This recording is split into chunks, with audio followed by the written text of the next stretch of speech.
Lori Matsukawa is an award-winning broadcast journalist, retiring in 2019 after 40 years in the industry, including 36 of them as an anchor and reporter for King 5 News.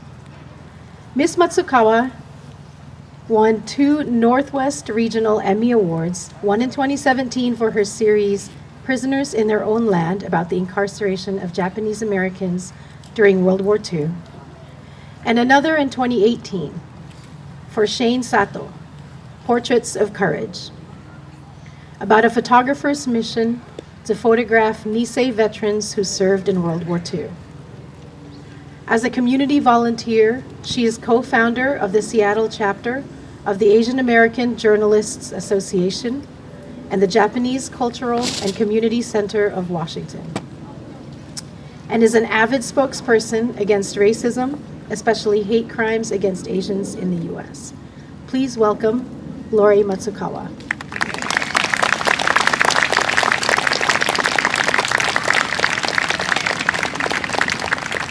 Thank you, Tara. And thank you, Dr. Brown and Seattle Konkon Taiko, for putting us in the proper attitude of the evening.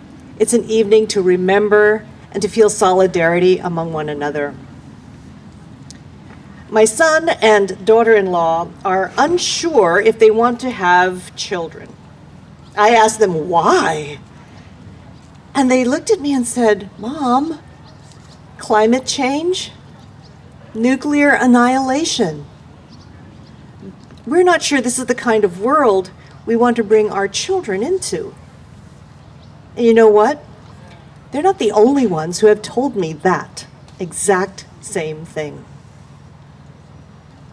Climate change? Yeah, just look around. What's happening in California, wildfires devouring the forests, weakened by years of drought.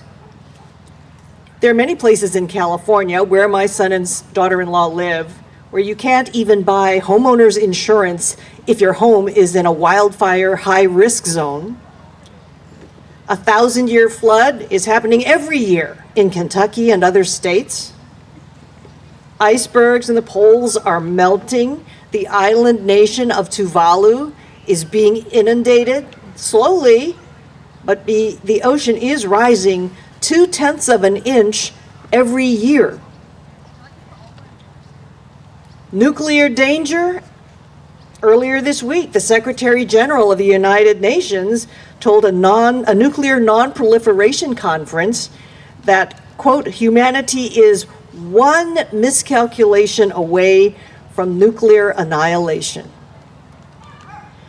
Now, one would think, after what we all saw happen in Hiroshima and Nagasaki, that the horror would decrease, the risk would decrease instead of increase, that we would learn something.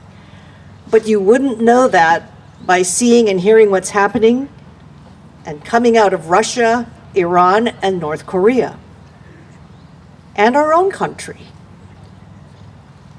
Now, I can understand if people still don't believe climate change is a real thing, because frankly, the proof is slow to roll out. Coral reefs take years to die, and they're underwater, so they're hard to see. And maybe these wildfires, maybe they're not going to be an annual thing. Oceans rising 0.2 of an inch a year, that's not really a lot, is it? But folks, we know what happens when a nuclear weapon explodes over a major city. We have photos. We have seen and treated the burned. We have seen the maimed. We have seen the grievously injured. We buried the dead, if we could find them. And we treated the tumors and blood cancers of the survivors.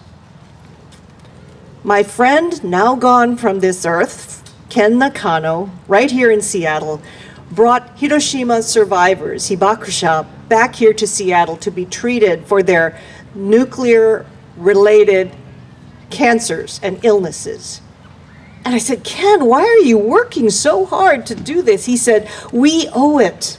We owe it to the people. We owe it to these people. The United States created havoc in their lives. We owe it to them to treat them and their illnesses. So we know what happens when nuclear weapons explode.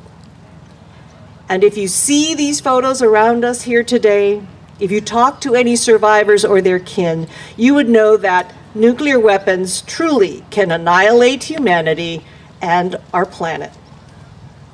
You don't even have to look back 75 years, 77 years to realize nuclear weapons threaten our bodies and our homes. Just look back 11 years to the explosion at the Fukushima nuclear plant in Japan.